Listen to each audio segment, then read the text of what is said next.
질수과 함께 공부하는 여러분들, 오늘도 사고사 공부하느라 수고 많았습니다. 지금은 점심시간인데요. 여러분들 오늘 급식 어땠나요? 오늘 마라탕 나왔어요. 너무 맛있었어요. 찹쌀탕수육도 나왔는데요. 너무 최고예요. 다들 맛있게 먹었네요. 그런데 찹쌀탕수육은 중국의 어느 지방의 요리일까요?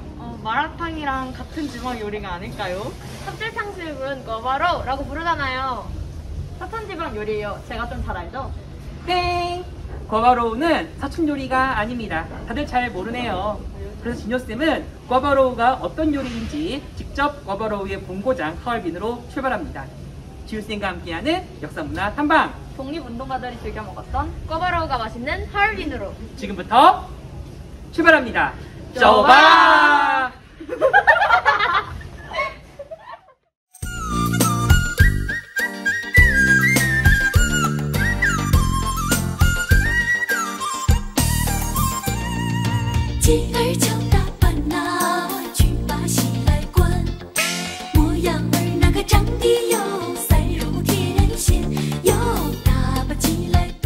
니하오. 선생님이 드디어 헤이룽장의 성도 하얼빈에 도착하였습니다. 우리가 한 번쯤 들어본 하얼빈이 어떤 곳인지 궁금한데요. 지금부터 선생님과 함께 하얼빈을 둘러보도록 할까요? 네, 누군지 아니? 나 하얼빈의 진효야. 헤이룽장성은 러시아와 접하는 중국 동북부 지역으로 중심 도시는 하얼빈입니다. 헤이룽장성은 지린성, 랴오닝성과 함께 뚱베이 3성에 속하여 북한과 맞닿아 있어 지금도 2022년 기준 약 27만 명의 조선족이 거주하는 한국과 친숙한 지역이지요. 헤이룽장은 검은 용이라는 뜻으로 러시아어로 아무르강이라 부르는데 옛 명칭은 흑수입니다. 바로 한국사에 등장하는 발해의 피지배 민족인 흑수 말갈이 이들로 우리나라의 옛 통치 지역이기도 하지요. 하얼빈은 금나라를 세운 여진족의 수장 완한 아볼타의 고향이며 금나라의 수도인 상경 회령부였는데요. 이후 해릉왕이 상경에서 중도로 천도하니 이는 지금의 베이징입니다. 따라서 중화민국 건국 이전까지 하얼빈은 북중국의 중심이었습니다. 하지만 하얼빈은 중국에서 여전히 중요한 도시인데요. 사실 하얼빈 사람들은 정확한 보통화를 구사하는데 표준 중국어가 이 일대에서 기원한다는 주장이 있습니다. 혹시 여러분들도 선생님처럼 중국어를 배운 적이 있나요? 그렇다면 겨울에 얼음축제로 유명한 빙등제를 보러 하얼빈에서의 중국어 어학연수를 추천합니다. 我们一起去 하얼빈吧! 하얼빈은 뚱베이 요리의 본고장을 자부하는데요. 어떤 음식이 있는지 선생님과 함께 먹어볼까요?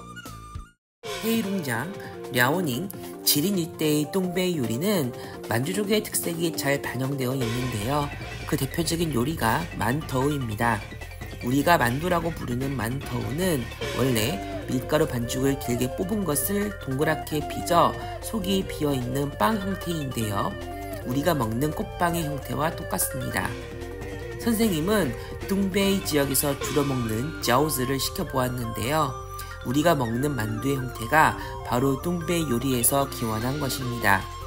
요즘은 SNS에서 튀김가루를 눈꽃 모양으로 빚어 만두를 굽는 빙화젠짜오가 유행 중이지요. 또한 하얼빈에서 기원한 요리는 꿔바로우입니다. 한국에서 찹쌀 탕수육으로도 불리는 꿔바로우는 사실 찹쌀이 아닌 감자 전분으로 만든 하얼빈 스타일이 원조인데요. 게다가 한국의 탕수육과 달리 흑식초를 사용하여 신맛이 강하고 속이 쫀득한 떡 같은 식감이 큰 차이점입니다. 이 밖에도 피망, 감자, 가지를 볶은 띵산시엔, 추운 날씨를 활용하여 배를 얼려먹는 디저트인 뚱리가 유명한데요. 선생님은 쌈 요리로 유명한 춘빙의 눈길이 갑니다. 춘빙은 동그란 형태로 얇게 구워진 밀가루 떡에 고기, 채소, 계란 볶은 것 등을 싸먹는 봄철 요리인데요. 한국에도 쌈 요리가 유명한데 뚱베이 요리에도 이렇게 쌈을 싸먹는 요리가 있다니 반갑고 친숙하기만 합니다. 칸칠라이 쩐하오칠.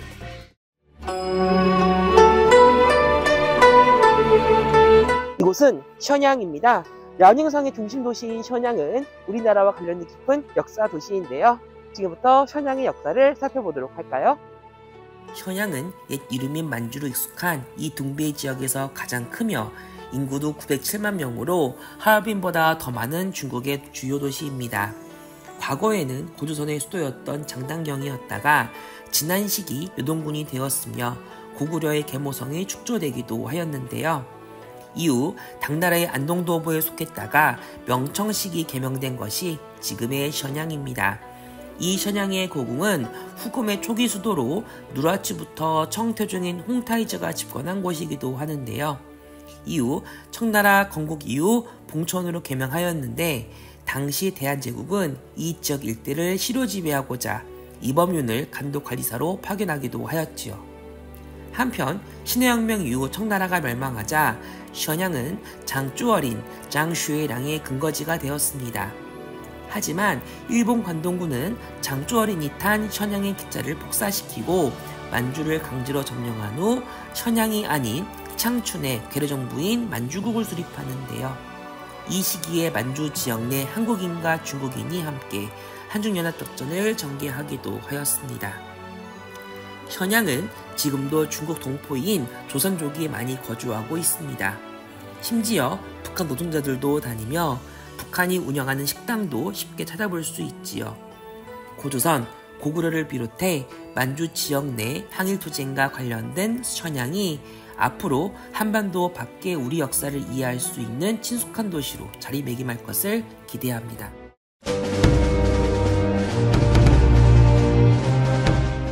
이곳은 하얼빈역인데요. 1909년 안중근 의사가 권총으로 이토 히로부미를 저격한 장소가 바로 이 하얼빈역입니다. 1899년 러시아에 의해 건설된 하얼빈역은 지금도 헤이룽장성의 대표역이며 동북지방의 중심역입니다. 1909년 당시 러시아 코kop초프와 경제회담을 계획한 이토 히로부미는 하얼빈역으로 향하였는데요.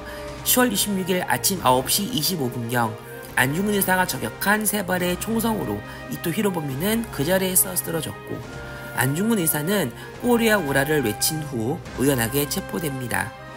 이후 따렌 인근의 미슌 감옥에 수감된 안중근 의사는 순국하기까지 절개를 잃지 않았습니다. 이렇게 안중근 의사의 기념관까지 지어질 정도로 안중근 의사에 대한 중국인의 존경은 각별한데요. 이렇게 대대적으로 안중근 의사를 추앙하는 이유는 무엇일까요? 만주사변 이후 본격적인 일제의 침략으로 중국인들은 한국군과 한중연합작전을 전개하며 항일투쟁을 지속하였는데요.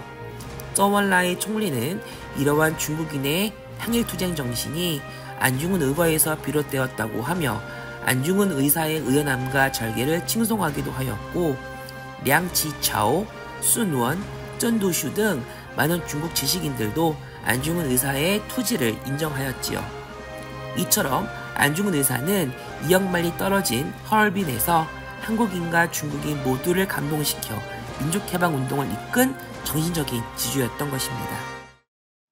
이곳은 일본 침략군 731 부대 유적지입니다.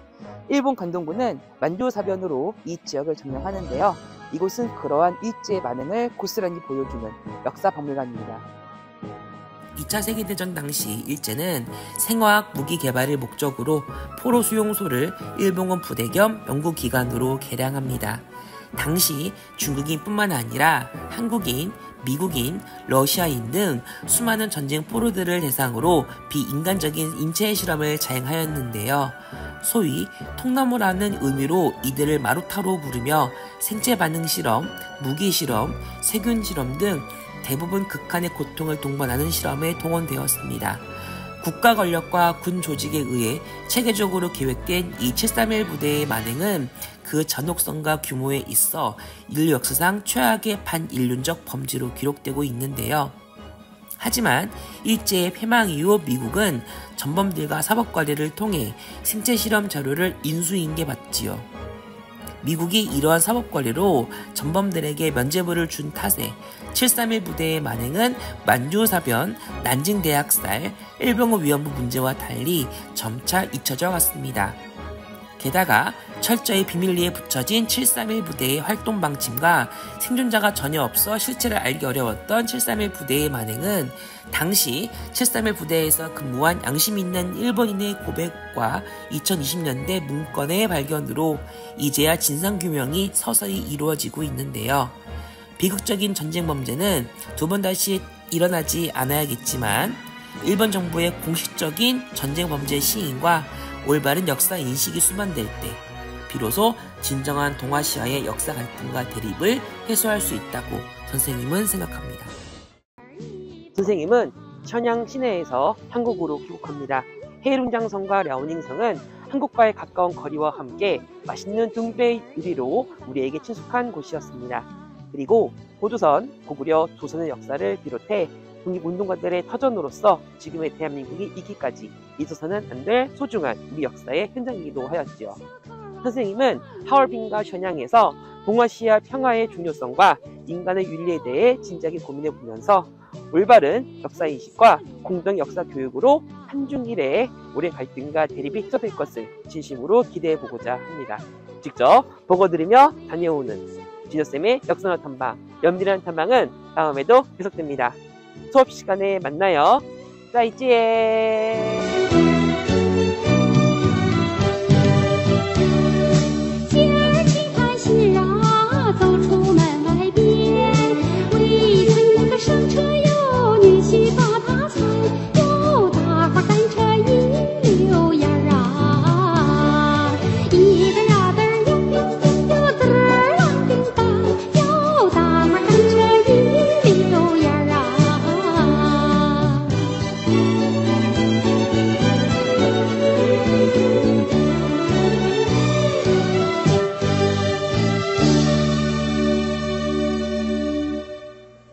지훈쌤과 함께하는 역사문화 탐방. 우리 운동가들이 즐겨 먹던 차트. 헤이, 왠지